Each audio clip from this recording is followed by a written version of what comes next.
Entonces, bueno, llegamos al final del cuarto seminario de comunicación científica. La charla de clausura está a cargo de Ariel Insaurralde Alviso, bioquímico, divulgador científico y también, obviamente, editor de Ciencia del Sur. ¿Qué tal, Ariel? ¿Cómo estás? Eduardo, encantado de estar aquí y vamos a empezar ahora con la charla. Bueno, Ariel Insaurralde, como bien les digo, es editor de Ciencias Naturales y columnista de Ciencia del Sur, especializado en temas de innovación, es bioquímico por la Universidad Nacional de Asunción. Trabajó mucho tiempo en desarrollo y gestión de la investigación, de la innovación y la transferencia tecnológica en la UNA. Recibió una mención de honor como divulgador científico por el Consejo Nacional de Ciencia y Tecnología en 2007 y también ganó uno de los premios nacionales de periodismo científico del Consejo Nacional de Ciencia y Tecnología. Es uno de los cofundadores de Ciencia del Sur y su tarea de divulgación también se extiende a otras áreas. Este 2021 publicó el libro Mujeres Científicas del Paraguay y también hace muy pocos días un libro sobre la guía para jóvenes investigadores conociendo el mundo científico. Bueno, Ariel tiene mucha experiencia con respecto a innovación y gestión del conocimiento y también sobre el área que hoy nos toca desarrollar, que es innovación y patente. Así que bueno, Ariel, adelante, esto es tuyo el seminario. Muchas gracias, Eduardo.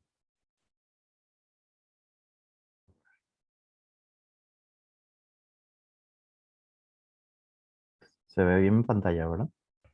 Sí, sí, súper. Bueno, yo traigo al tapete un tema que tiene que ser tratado, que tiene que ser debatido, que tiene que ser discutido, porque hablamos muchísimo durante esta pandemia de lo que tiene que ver con las vacunas, de lo que representa el poder de los países del primer mundo al haber adoptado la ciencia y la tecnología como soporte en la lucha contra la pandemia, ¿verdad? Y nos dimos cuenta en este tiempo, más que nunca, que se generan asimetrías y muchas de esas asimetrías cuando hacemos una sumatoria simple, vemos que está dado por cuestiones que tienen que ver con la asunción de la educación científica, con cuestiones que tienen que ver con innovación.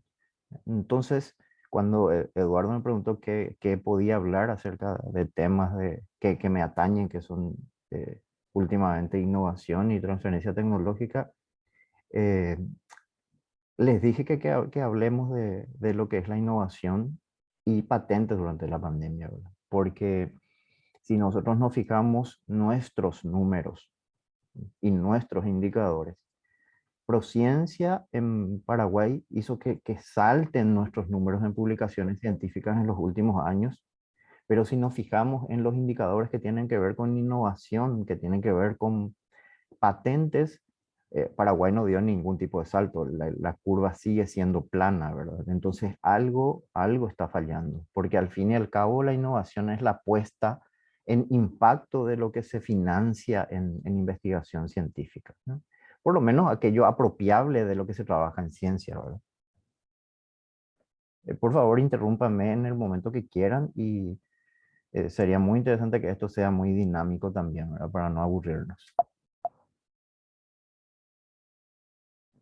¿Mm? Eh, Eduardo ya les habló un poco de lo que es mi formación. Yo soy bioquímico por la Universidad Nacional de Asunción. Trabajé mucho tiempo en gestión de la investigación en la UNA, como había dicho él. Y hace como 10 años que trabajo temas que tienen relación a propiedad intelectual, innovación, transferencia tecnológica, buscando el impacto de la academia en el sector socioproductivo.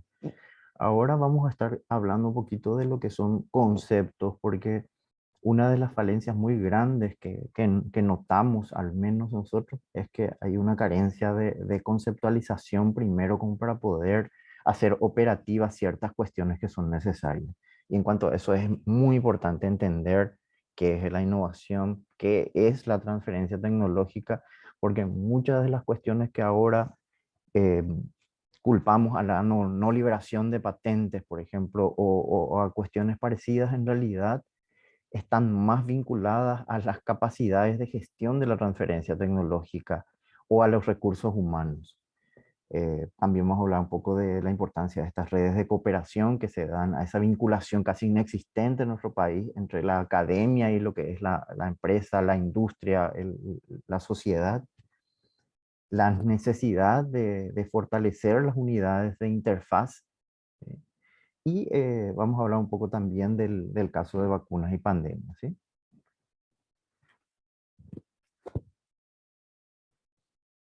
En cuanto a innovación, es importante conceptualizarlo desde su terminología epidemiológica, etimológica y que se refiere a crear algo nuevo.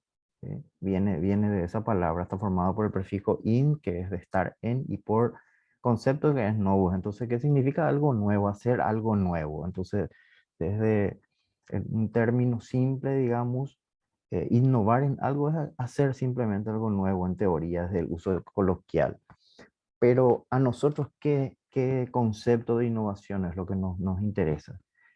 Es el concepto que tiene relación al impacto que se genera algún tipo de nueva utilidad, de nuevo producto, de nuevo servicio que se realiza. Entonces es importante hacer una diferenciación entre lo que es una invención, un descubrimiento, que no siempre son innovaciones, ¿verdad?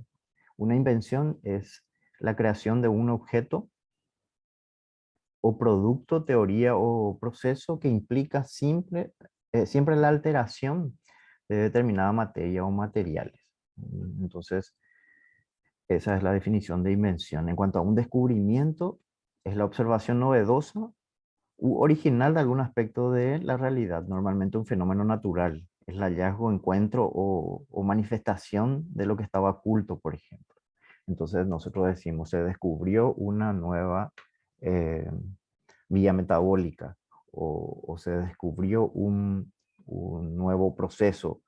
Entonces, en algunos casos, si esos descubrimientos tienen algún impacto directo, estamos hablando de también una innovación. Si no, es un descubrimiento que no tiene impacto real. En el caso de la innovación, entonces, y lo que nos interesa a nosotros es un cambio que introduce novedad, ¿sí? Y esa novedad genera impacto. En términos empresariales, ese impacto puede ser financiero, puede ser económico, social o puede ser ambiental también, ¿verdad?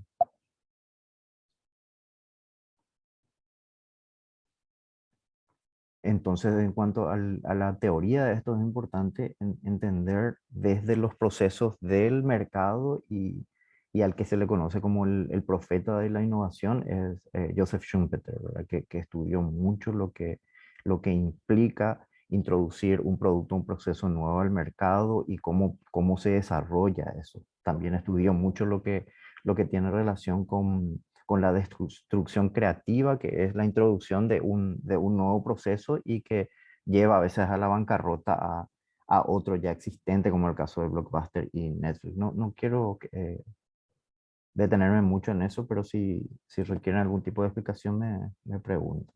En el caso de Paraguay, todos los números en Paraguay lamentablemente son muy negativos.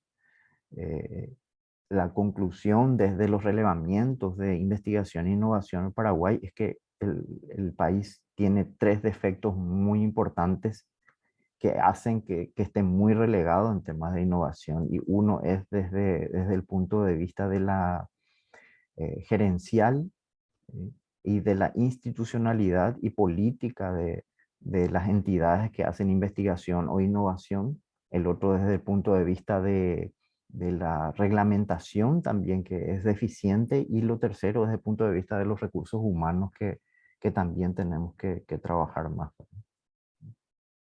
Un punto que no puedo dejar de lado desde mi formación de bioquímico es que la innovación no es un tema simplemente que nace ahora y que se utiliza ahora como para darle cierta utilidad, digamos, a los procesos de investigación o a mejorar o optimizar o hacer más eficientes ciertos procesos o a ciertas empresas, ¿verdad? La innovación tiene su representación en la naturaleza misma y los organismos que usan esa innovación desde el punto de vista no consciente, sino por la selección natural, son los que se adaptan y los que sobreviven. Entonces podemos decir que los organismos innovadores son los que prevalecen naturalmente. Y ahí vemos los ejemplos del mimetismo o la capacidad de camuflaje que pueden adquirir ciertos organismos que hacen que prevalezcan por sobre otros que existen en el ambiente. Entonces tenemos las adaptaciones generadas a partir del camuflaje, la generación de armas, la velocidad, la visión nocturna, que son como innovaciones que se fueron generando en la naturaleza y hacen que estos organismos sobrevivan, ¿eh? Y no solamente eso, sino que triunfen sobre otras especies. Entonces, esto es muy, digamos, em, muy relacionable a lo que ocurre en el campo social también en cuanto a lo que son las empresas y la manera en que una empresa prevalece sobre otra y como vimos en esta misma pandemia que las empresas que se adaptaron a las cuestiones que tienen que ver con la virtualidad, al delivery, otras adaptaciones que fueron realizando son las que pudieron sobrevivir con relación a otras, ¿verdad?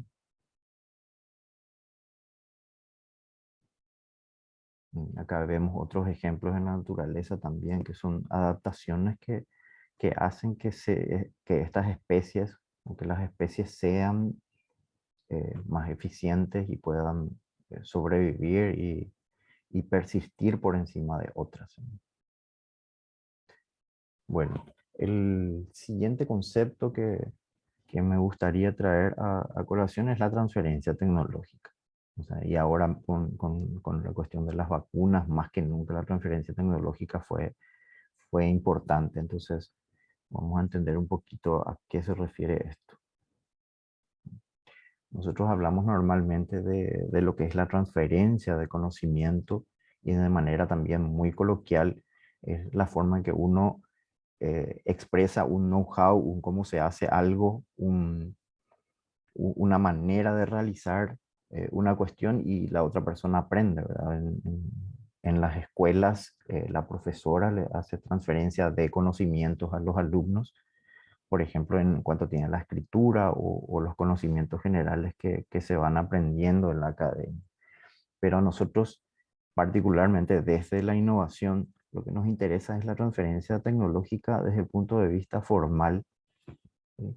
Y porque tiene relación con todo ese proceso que estamos viviendo ahora mismo también con lo de las vacunas y la comercialización de patentes. Y es que la transferencia tecnológica es una terminología utilizada para describir una transferencia formal ya de derechos de uso y comercialización de descubrimientos, innovaciones, resultantes de investigaciones científicas a terceros, ¿eh? Entonces, cuando hablamos de transferencia tecnológica, estamos hablando de el tener en cuenta la propiedad intelectual o una estrategia de propiedad intelectual para la posterior comercialización de un descubrimiento, de un invento que pueda ser una innovación y que pueda ser útil de alguna manera y que entre a comercialización. Paraguay, lamentablemente, en cuanto a lo que es transferencia de tecnología, eh, tiene números casi nulos. Esa vinculación que tiene que haber entre lo que son los resultados de investigación y que llegue al usuario es casi inexistente, lamentablemente. Al cabo de un tiempo a esta parte, yo creo que hay una mayor comprensión de esa necesidad porque Prociencia uno por ejemplo, desarrolló alrededor de 600 investigaciones y en realidad ahora mismo estamos viendo y estamos queriendo entender cuáles son los números reales de ese impacto, ¿verdad? Nosotros cuando hacemos la consulta al CONACYT nos muestran los números de publicaciones científicas, de número de investigadores que están trabajando en el tema, pero al fin y al cabo esta es una inversión social que busca un impacto real también.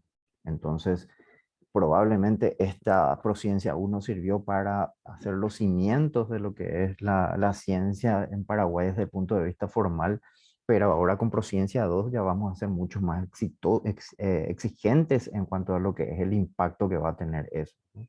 Entonces, cuando se financien investigaciones y sobre todo que ahora se van a financiar investigaciones a muy alto costo, lo que vamos a buscar es un impacto social real en esa inversión.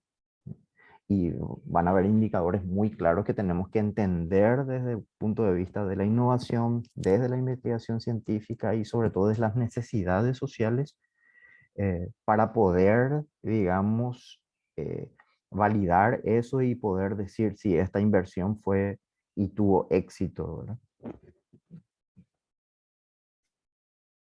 Entonces, acá lo que nosotros estamos trayendo es que en muchas universidades del mundo no solamente ya se tiene lo que es lo tradicional del concepto de misión de la universidad en cuanto a lo que es enseñar e investigar, y también ya esa tercera misión que era esa vinculación social que tiene que ver con la llamada famosa extensión universitaria, sino que ahora se está hablando de una cuarta misión de la universidad y ya se refiere a la transferencia tecnológica.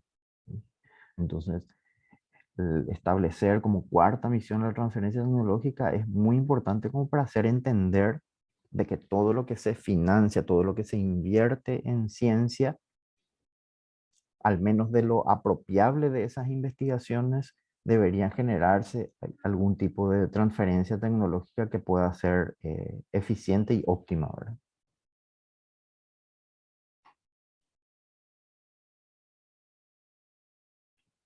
Por eso es importante conocer ciertos conceptos como los TRL, que son los niveles de maduración de tecnología y que son las guías para que una investigación que quiera pasar por un proceso de gestión de la transferencia tecnológica no se haga a ciegas, ¿no?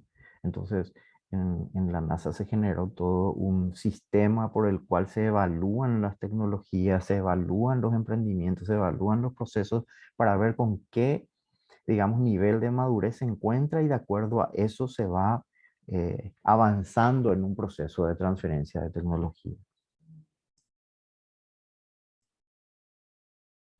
Acá hay 9 niveles que no vamos a entrar a trabajar ahora mismo, pero que son muy importantes como para que se entienda de que los procesos que tienen que ver con la gestión también de la transferencia tecnológica no son gestiones basadas en procesos a ciegas, como estaba diciendo Sequera hace rato. O sea, se basan en ciencia, se basan en modelos probados y que tienen éxito como para que al fin y al cabo, no, fácilmente, y diciendo de manera muy sencilla, no se pierda tiempo, no se pierda dinero, ¿verdad? Lamentablemente, como habíamos dicho, el modelo de vinculación entre lo que son las universidades y las empresas o las instituciones, a veces hasta públicas, son muy deficientes acá en Paraguay. Mucho de esto es porque existe una desconfianza y porque existe un concepto de que la universidad no va a moverse a la velocidad que requieren las industrias. Entonces, todo eso son paradigmas a romper como para que en verdad exista una conexión real y de que aquella inversión que se haga en ciencia no sea simplemente una inversión que siempre esté oculta y que siempre termine solamente en papers, sino que también pueda generar respuestas reales a las necesidades sociales, ¿verdad? Y eso que también tenga su retorno a la universidad para que busque cierta autonomía como ocurre en cualquier parte del mundo, ¿verdad? Una de las cuestiones que nosotros nos dimos cuenta que es importantísimo ahí es el desconocimiento que hay sobre temas que tienen que ver con propiedad intelectual que vamos a ver más adelante, ¿sí? Y también que en muchas de las cuestiones que pasan acá en Paraguay y por la falta de políticas reales, políticas estatales, políticas de gobierno, se rompen ciertas buenas iniciativas que se van generando que son muy esporádicas, ¿verdad? Y que lamentablemente no son políticas generales que apoyen a la ciencia, a la tecnología y a la innovación, ¿verdad? Entonces, eh, hay un análisis que hace la UNESCO que parece demasiado interesante y que tiene que ver con esa evaluación y las cuestiones a verificar dentro de nuestras instituciones como para que éstas sean más sólidas, ¿verdad? Y que son el marco legal, como dijimos hace rato, y normativo de procedimientos, que estén claros, eh, que sean sólidos y robustos, una estructura institucional también de esa manera y recursos humanos formados. Vamos a entrar en detalles, pero bueno, yo cuando empezábamos hace 10 años con temas relacionados con propiedad intelectual y veíamos ya que los números locales de patentes o de otras formas de estrategia de la propiedad intelectual eran muy bajos, estando en la universidad más grande de Paraguay, la que tiene mayor cantidad de investigadores, asumíamos nosotros la necesidad de formarles a estos investigadores en temas de propiedad intelectual y comenzamos a generar eventos de formación en redacción de patentes, en comprensión de lo que es la propiedad intelectual, la innovación y los beneficios que esto podría traer. Ese punto es ciertamente importante, pero no es el camino real. O sea, el investigador muy difícilmente, capaz que un cierto porcentaje menor es aquel que habiendo generado una innovación, habiendo generado un sistema o un proceso novedoso, eh, por decir, pierda su tiempo en generar algún tipo de patente. Eso no lo va a hacer espontáneamente. Entonces, ¿qué es lo que fuerza a que se vayan generando esos indicadores de creatividad, de innovación? Y a veces son indicadores que son establecidos por los financistas de proyectos de investigación o de incentivos de investigadores. Entonces, lo que nosotros entendimos en este tiempo es que hace falta de que los procesos de evaluación de investigadores, los procesos de evaluación de proyectos de investigación sean más vehementes en cuanto a la necesidad de la generación, no en todos los casos, pero en muchos de ellos, en investigaciones que tienen que ver con desarrollo, en generación de procesos, productos, sí debería, digamos, ser más insistente en la necesidad de generar al menos documentos patentables, procedimientos de propiedad intelectual que hagan que esos números que tenemos de manera lamentable puedan aumentar también, ¿verdad? Entonces, eh, lo que sostenemos acá es la necesidad, por un lado, de que los indicadores del financista, en este caso el CONACYT, sean más claros en cuanto a la necesidad de que tengan indicadores de innovación y por otro lado, de que las unidades de interfaz tengan un funcionamiento dinámico real también, ¿verdad? De un tiempo en esta parte, como vamos a ver, estas unidades de interfaz que nosotros llamamos son las unidades de transferencia tecnológica. No son unidades nuevas ni es ningún tipo de novedad en Paraguay. En todas partes del mundo, quien gestiona lo que tiene que ver con las patentes, lo que gestiona lo que tiene que ver con la innovación, quien gestiona los procesos de propiedad intelectual y las negociaciones de, de lo que genera, lo que tiene que hacer el investigador, porque básicamente lo que estamos nosotros diciendo acá es que el investigador tiene que investigar. ¿Sí? el que se encarga de hacer la gestión de la propiedad intelectual, la gestión de patentes, la gestión de todo este sistema de IP, son estas unidades normalmente, a veces con una denominación, otra denominación, pero sí son especialistas en estos procesos para que estas gestiones se agilicen y puedan llegar a buen puerto. ¿Qué son entonces estas unidades de transferencia de tecnología que tienen diferentes denominaciones como nosotros vamos a ver? Son unidades altamente especializadas. ¿Sí? Tontería.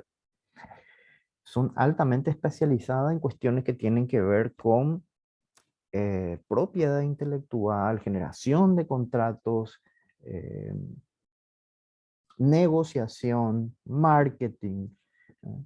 Que hacen que el proceso de gestión desde los resultados de investigación hasta el sector socioproductivo que requiere estos resultados de investigación puedan ser óptimos y pueda funcionar. En el 2018 se comenzaron a generar en Paraguay unidades de este tipo. Las tres primeras generadas fueron de la UNI, de la Universidad Nacional de Itapúa,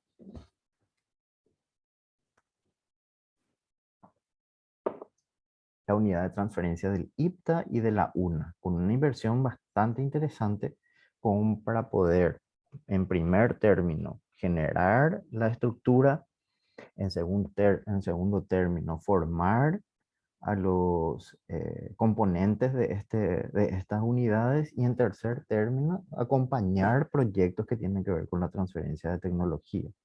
¿Sí? Entonces, estamos hablando de más de 3 años de el inicio de estos proyectos. Son unidades que toman su tiempo en establecerse y en generarse, pero que requieren ciertas cuestiones mínimas como la alta especialización, desde la gerencia hasta los componentes que tienen estas unidades, ¿no? Y posteriormente se generaron 5 unidades más financiadas también por el CONACYT, la de la UNIBE, la de la otra en la Universidad Nacional de Asunción, que es en la Facultad Politécnica, la UNIDA, la UAA y la UNI. Entonces, actualmente en el primer grupo de oficinas de transferencia se generó una inversión de alrededor de 3.570 mil millones de guaraníes. Creo que está mal escrito. Y en segundo lugar, 720 millones de guaraníes. Entonces hay una inversión total ya de 4.200 millones de guaraníes como para que éstas se vayan estableciendo. Entonces, ahora mismo y de aquí en más lo que estamos esperando es que estas unidades que son tan necesarias, pero son necesarias desde el punto de vista activo, desde el punto de vista de la funcionalidad, puedan ser los verdaderos gestores de ciertos procesos internos que fueron financiados dentro de las universidades y que sean los reales articuladores de la generación de resultados de investigación, productos o procesos que puedan beneficiar al sector socioproductivo. Entonces, esperamos ansioso que estas unidades de interfaz puedan tener también eh, sus impactos a corto o mediano plazo, ¿no? Sobre todo aquellas más antiguas que tuvieron más inversión, como son las tres primeras, ¿no? Mm, Revisando algunos de los documentos de evaluación de Prociencia, vemos que justamente hay muchas lecciones, digamos, aprendidas a solucionar y que tienen que ver con aquella vinculación de componentes financiados del CONACYT como la OTRI, que tienen que entrar en contacto más estas oficinas de transferencia de resultados de investigación con otras eh, fuentes de financiación que se realizaron también en el CONACYT.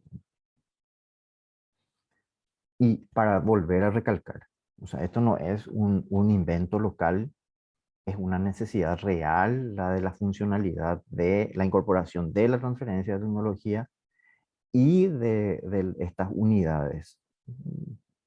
En todo el mundo, en todos los países, ya sea a nivel regional o a nivel mundial, estas unidades son, digamos, los catalizadores de estos procesos de impacto que se tienen entre las necesidades que hay a nivel socioproductivo y lo que se va generando en las universidades. Tienen diferentes denominaciones, como vemos, las OTT, como en el caso de México, las OTL, que son las de Chile, que ellos enfocan más hacia lo que es el licenciamiento, las OTRIS que vienen de España también, que son las oficinas de transferencia de resultados de investigación y otras denominaciones. Pero lo cierto y lo concreto es que son unidades demasiado importantes y de que habiendo tenido cierta madurez en esta época, ya habiendo, lamentablemente se tardó mucho en invertir en estas cuestiones, creemos que durante la pandemia hubiese tenido un impacto mucho mayor en la transferencia de los resultados de investigación financiados por el CONACYT y las necesidades reales del sector socioproductivo, ¿sí? Normalmente estas unidades pasan por tres procesos que son necesarios, como estábamos hablando anteriormente, que es la instalación de estas oficinas, la consolidación y posteriormente la instalación, la expansión. Y tienen dos estrategias básicamente, ¿verdad? El Technology Push, que, que empieza con la identificación de resultados generados por los proyectos de investigación, por los trabajos de investigación que son financiados o que se realizan dentro de la academia, su protección y posteriormente ya la negociación con el sector que requiere ese proceso, ese resultado o ese producto, ¿verdad? Y por otro lado, el market pool, que se refiere a consultarle al mercado qué tipo de necesidades tiene y a partir de eso, estas oficinas pueden articular lo que son las respuestas a estas necesidades desde los recursos humanos que existen en las universidades. Y ejemplos internacionales de esto lo tenemos en las mejores universidades del mundo y que tienen una activa participación los procesos de negociación y en los procesos de identificación de eh, patentes que puedan ser comercializables y que puedan salir a la sociedad. Y hay que recalcar una cuestión demasiado importante, que no es una unidad de transferencia, porque normalmente, y se vio en varias evaluaciones, que el problema de ciertas unidades de transferencia que no actuaban como unidad de transferencia, que no es una simple oficina de proyectos, no es una oficina de servicios, no es una oficina política y no es un parque tecnológico, ¿verdad? Y hay todo un protocolo de transferencia que es demasiado importante y que tiene su éxito desde su implementación, ¿verdad? Que tiene que ver con la identificación de un potencial proyecto, con la solicitud del informe y firma de confidencialidad, la vigilancia tecnológica que es fundamental y que tiene que ver con ese proceso de verificación de la maduración de lo que se va a trabajar, búsqueda e identificación de las posibilidades en el mercado, la negociación y comercialización y posteriormente, y ya cerrado el proceso, es la distribución de regalías. Y nuevamente, como habíamos dicho, el impacto que se busca ahí no solamente es el impacto económico, también se busca ese triple impacto que tiene que ver con el impacto social y el impacto ambiental.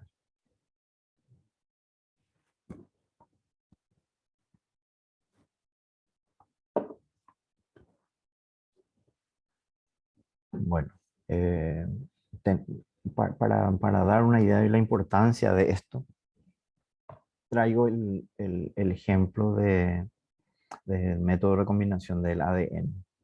Y estamos hablando de no 2 años atrás, no estamos hablando de 3 años atrás, estamos hablando de 1972, donde la Universidad de Stanford ya poseía una de estas unidades de las que nosotros hablamos y, y de que hablamos de la necesidad de su funcionalidad real.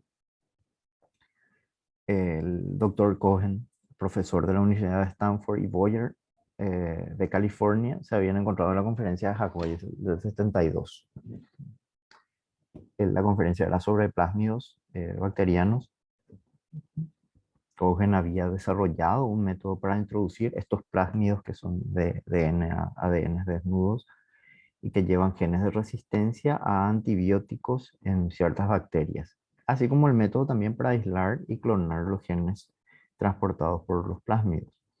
Boyer, por otro lado, había aislado recientemente, en ese entonces, una enzima que podía cortar las cadenas de ADN en segmentos que eran precisos y cohesivos. Entonces los dos dijeron, vamos a trabajar juntos, pero pensando en lo que ellos saben, en la cuestión científica, en avanzar en lo científico. Por suerte, se encontraba dentro de una oficina de transferencia de tecnología, ¿sí?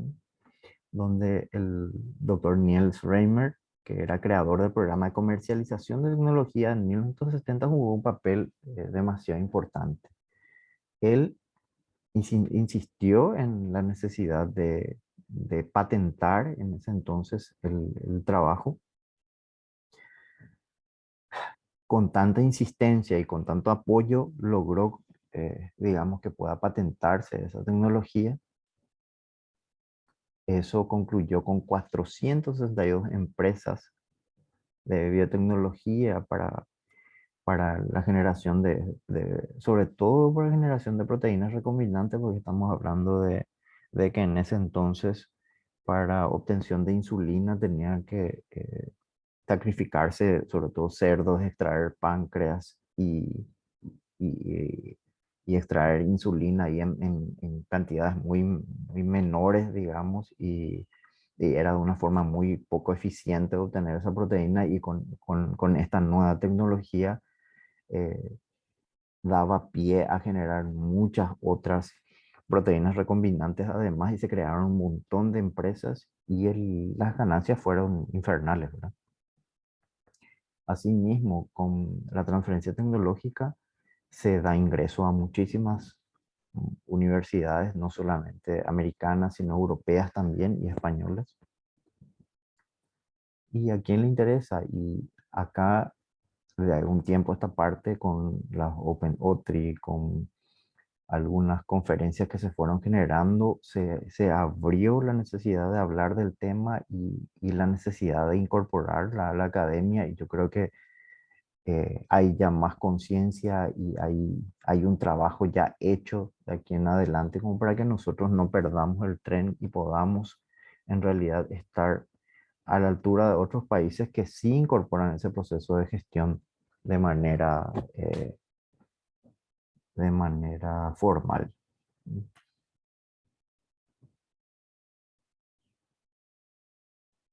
Pero no podemos hablar ni de innovación ni de transferencia tecnológica sin hablar de lo que es la propiedad intelectual. En cuanto a propiedad intelectual, es demasiado importante diferenciar lo que es la propiedad intelectual. Aquí tengo la división, un rato.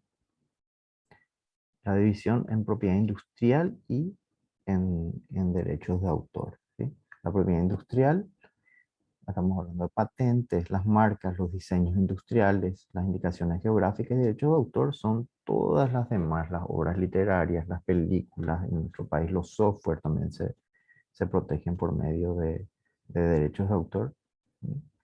Entonces acá tenemos un cuadro demasiado interesante donde hablamos de la propiedad intelectual como obras artísticas, literarias, científicas, y el derecho de propiedad intelectual, que tiene que ver con el derecho de autor y con nexos, ¿sí? Las invenciones con las patentes de invención, los signos distintivos con las marcas, los diseños aplicados a objetos con dibujos y diseños industriales, las variedades vegetales con derecho de obtentor, y la información del propietario en el caso del know-how, que es el secreto industrial, que es una forma también de elegir la estrategia de protección de la propiedad intelectual. Y tenemos ahí el caso emblemático de la Coca-Cola, que su fórmula permanece como secreto industrial. Es la estrategia que asumió de propiedad intelectual Coca-Cola, por ejemplo. Las patentes de invención son el medio más generalizado que existe para la protección de derechos de inventores. Una patente es un derecho exclusivo que concede el Estado para la protección de una invención y que proporciona derechos exclusivos que permitirán utilizar y explotar su invención e impedir que terceros la utilicen. ¿Sí?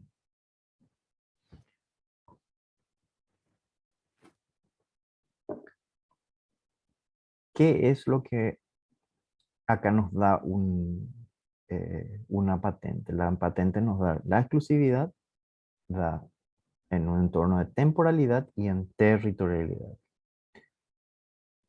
A mí me gusta mucho el enfoque de la patente desde el punto de vista del pacto social que representa. O sea, cuando quieren hablar muy bien de la patente, hablan de un pacto social. ¿Y a qué se refiere ese pacto social?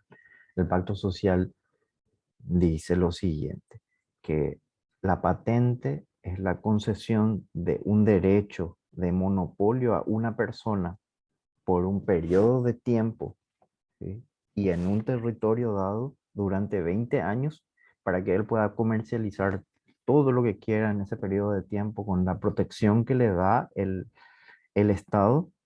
¿Sí? Y a cambio de eso, el Estado a los 20 años recibe la liberación de esa patente como para poder utilizarlo. Ese es el concepto de pacto social que tiene, porque hay una temporalidad en una patente que son 20 años y hay una territorialidad, ¿verdad?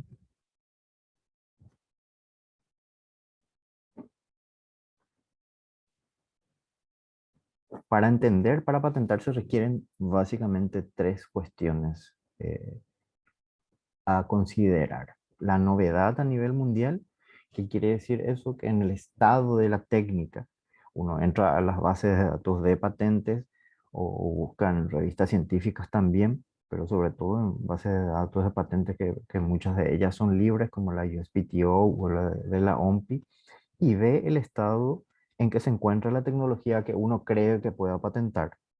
¿Mm? Entonces, si es que las reivindicaciones que nosotros asumimos eh, nos dan ese requisito de novedad, entonces podría ser patentable. El otro es la altura inventiva, que tiene que ver con la no obviedad de lo que estamos haciendo. Y como es una cuestión comercial, la aplicación industrial también es importante, ¿no?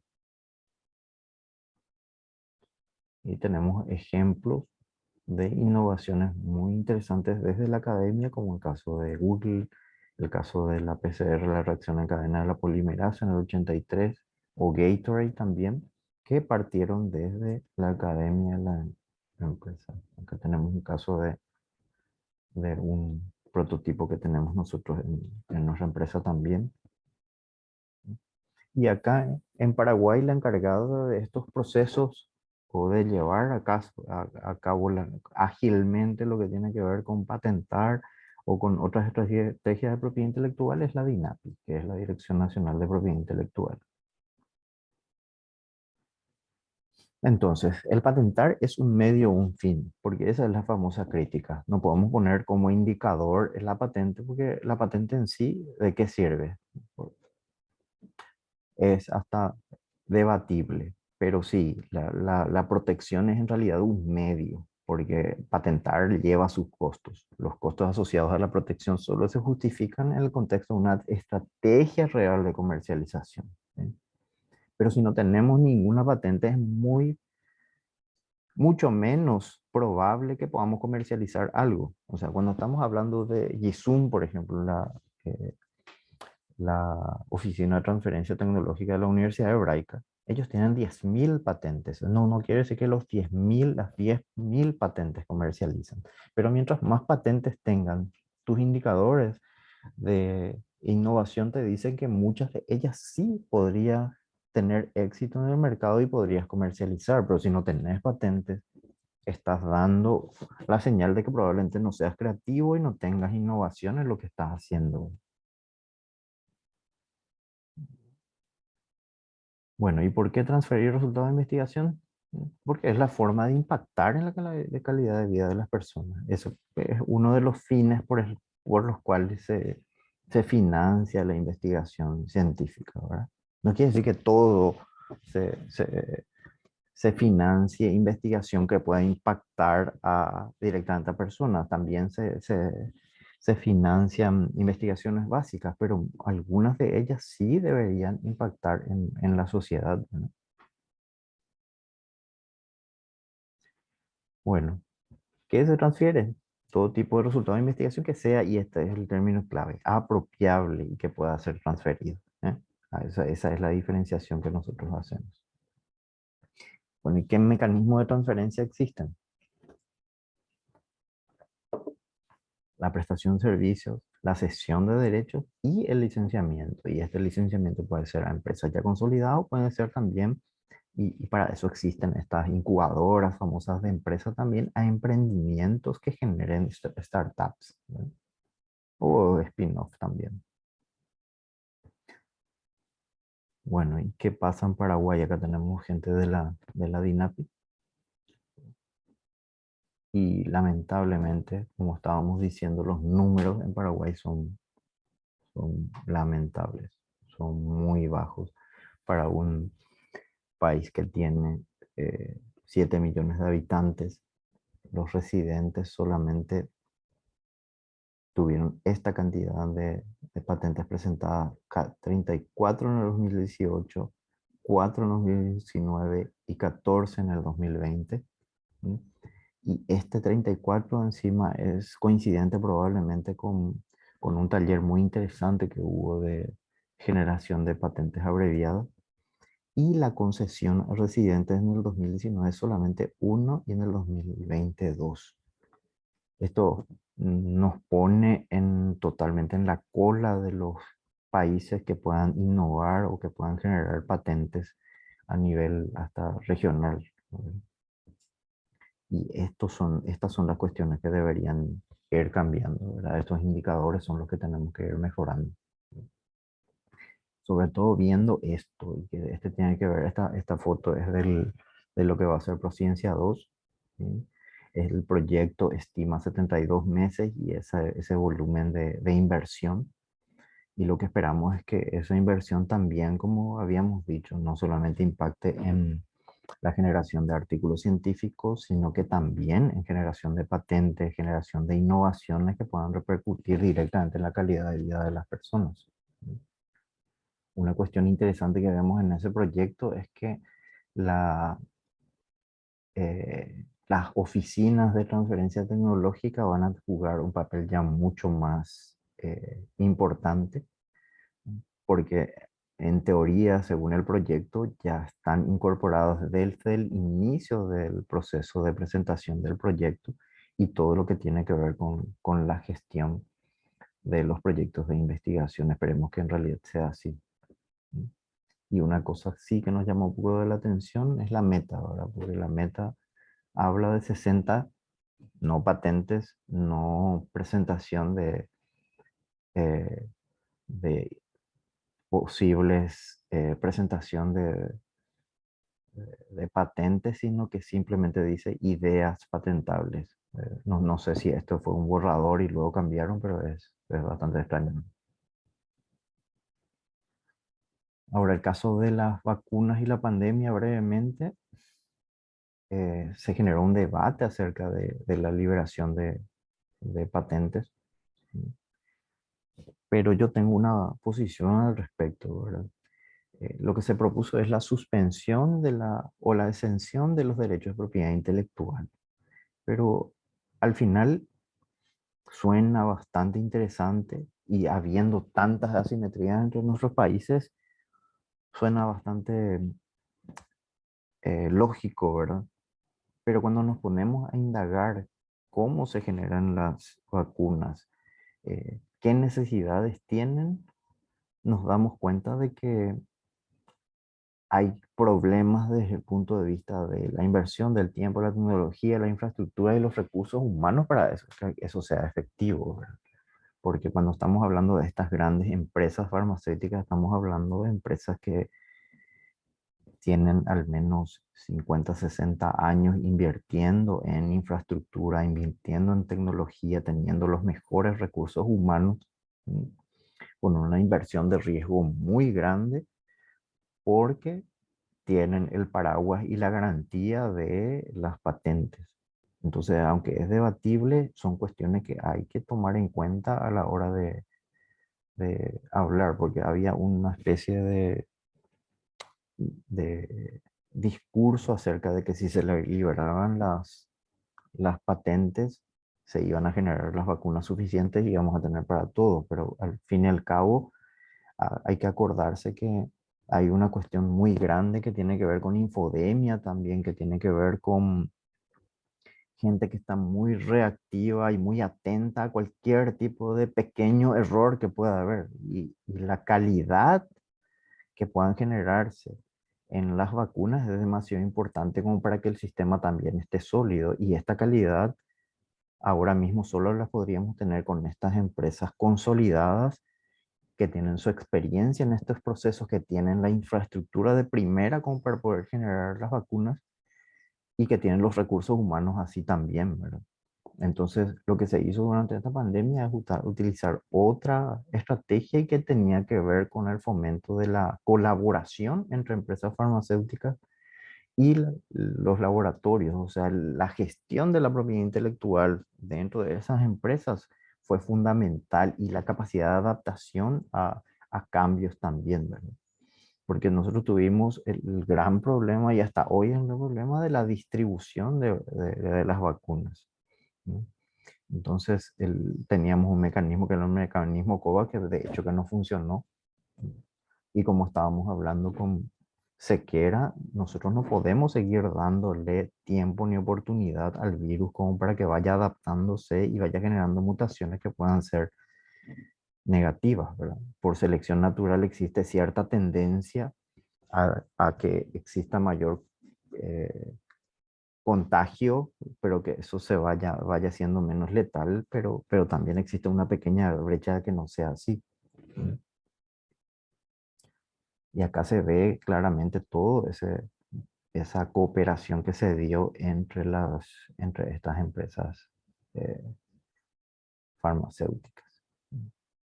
Entonces, con la vacunación vimos claramente y siguen existiendo, porque ahora más que nunca saltó que existe solamente un 7% de cobertura de vacunación en África.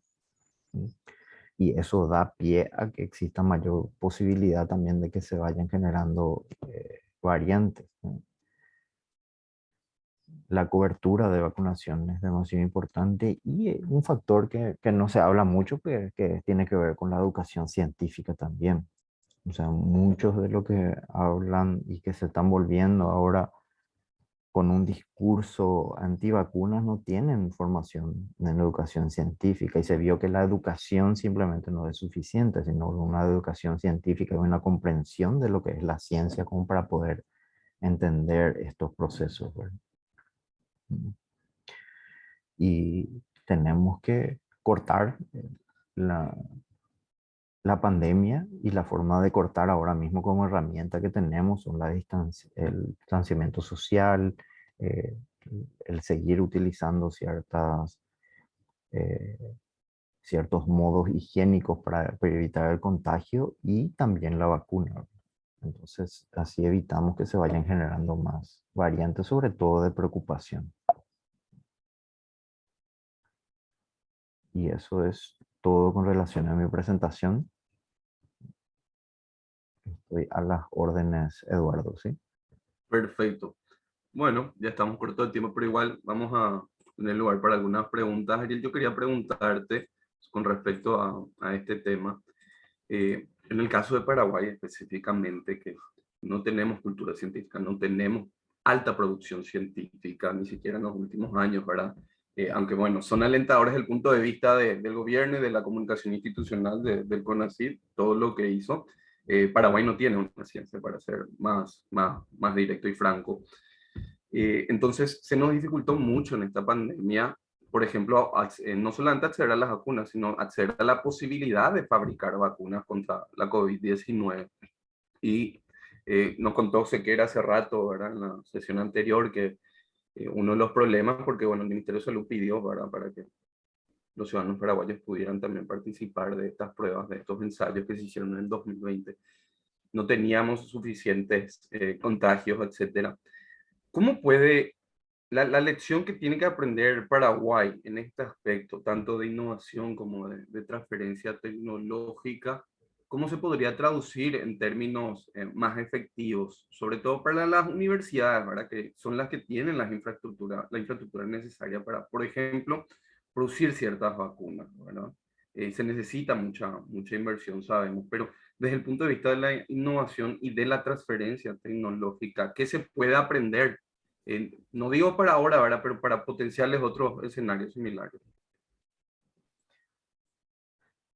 Así como sé que había dicho, hay que hacer una reforma en el sistema de salud, acá hay que hacer una reforma en el sistema educativo también, Edu.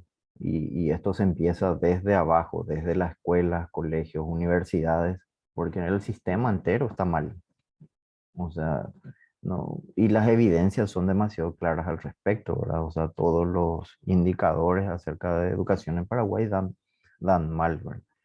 Entonces, y la ubicación de nuestras universidades, o sea, estamos basándonos en evidencia real. Entonces, acá en este momento es muy difícil que alguna medida urgente pueda hacer que genere un salvataje rápido y que se pueda hacer investigación de la noche a la mañana, se tengan ya mega descubrimientos o innovaciones, ¿verdad?